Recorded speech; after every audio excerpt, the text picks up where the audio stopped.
So hello everyone, today we have a really cool problem about functional equations and we're going to try and solve this problem in a really elementary way, a really simple way.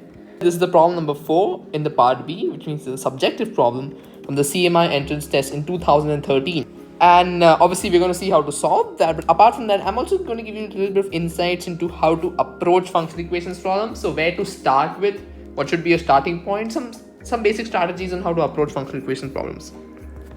And after that, we're going to look at some book suggestions of functional equations and then a continuation of the problem. So this is the problem given to us. We need to determine all polynomials f of x and f of x belongs to reals such that f of x is f of x is power 2013. So how do we begin solving this? So one of the most common strategies when you encounter a functional equation problem is substitution strategy. So maybe let's try and see if that really works over here. So we can maybe input x is equal to 1. This video is sponsored by Chinta.com. Since 2010, Chinta has trained thousands of students from all around the world in mathematical Olympiads, physics Olympiads, computer science and informatics Olympiads, ISI CMI entrances, and research projects for school and college students.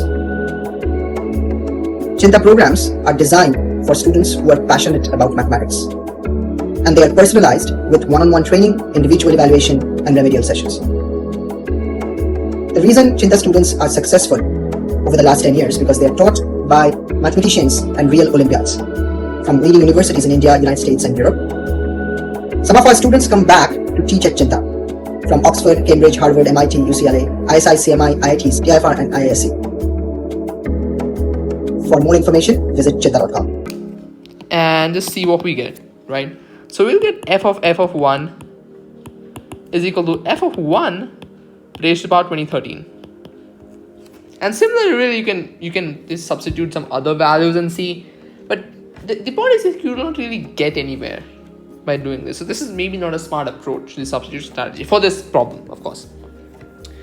So what we can do is maybe we can try proving for injectivity, surjectivity, and if there is both, the function is obviously bijective. We don't have a lot of information right now to work with that.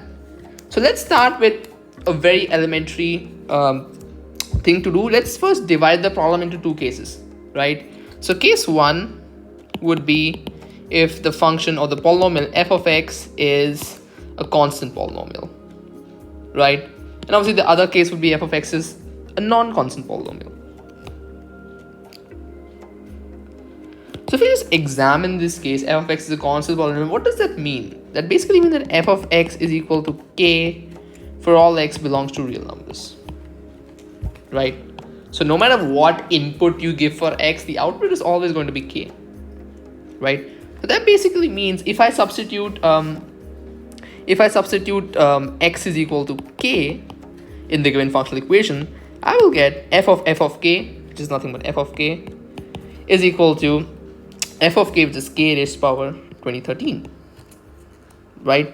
And f of k, as we know, again, you input anything, the output is always going to be k because the function is a constant polynomial, right? So that means that k is equal to k raised to power 2013, right? And if I subtract k from both sides, I'll get k raised to power 2013 minus k is equal to 0. Let me take out k common.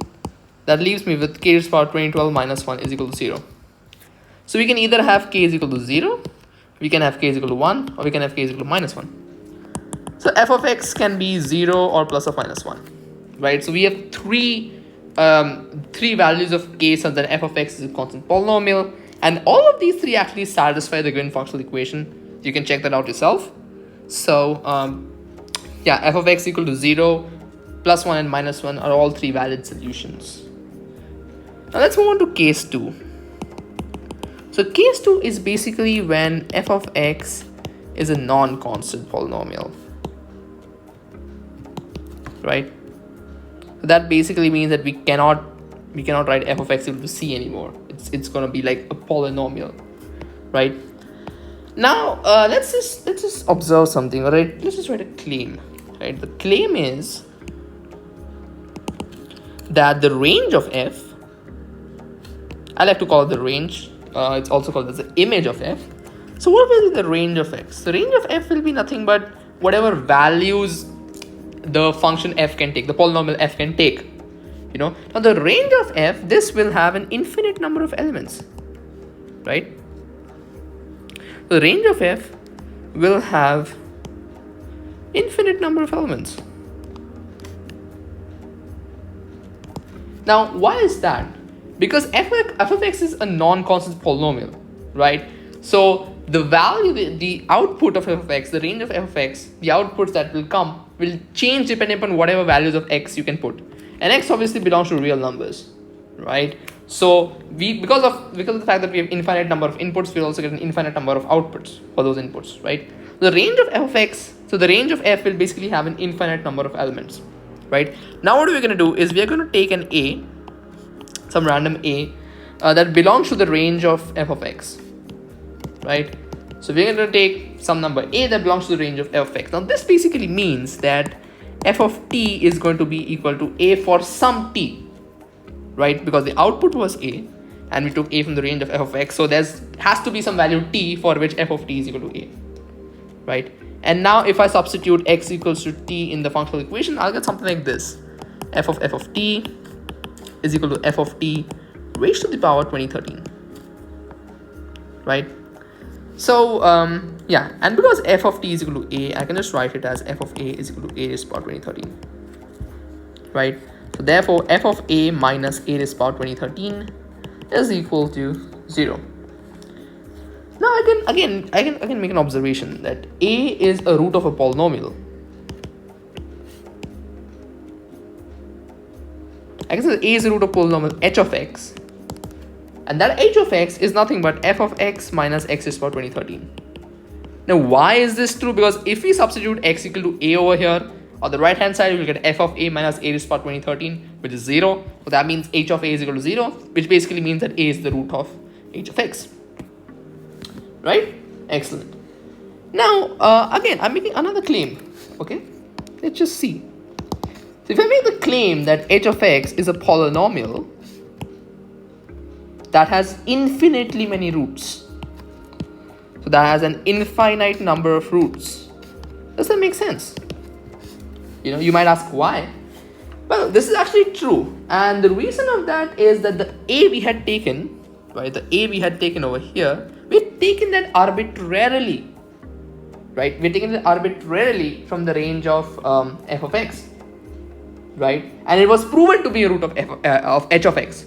There may be some other values in the range that are also roots of h of x, and therefore we can see that h of x has to have an infinite number of roots, right? And h of x is also a polynomial. We know that f of x is a polynomial, and f of x minus x raised to the power 2013 also has to be a polynomial. So that basically means that h of x has to be a polynomial. But then the question arises, is there a polynomial that has an infinite number of roots? And that's a standard known result that the only polynomial that has an infinite number of roots is the 0 polynomial. So h of x equal to 0. So this is a polynomial that has an infinite number of solutions, infinite number of roots, and that's called the 0 polynomial. Now because h of x equal to 0, we had h of x is equal to f of x minus x raised to the power 2013. That basically means that x raised to the power 2013 minus f of x equal to 0. Therefore f of x is x raised to the power 2013, right? So we have 4 solutions to it. The first one is f of x equal to x raised to the power 2013. Second one is f of x equal to 0. Third one is f of x equals to 1. And the fourth one is f of x is equal to minus 1.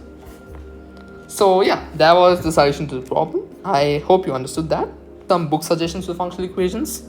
So I really like a couple of books. One of them is Functional Equations by B.J. Venkatachala. He's an Indian author.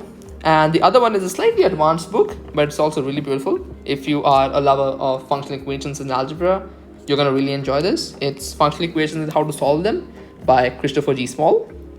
There are some other resources as well. Obviously, you can use AOPS. AOPS has a mind-blowing collection of functional equations problems, easily in the thousands, out of problem solving.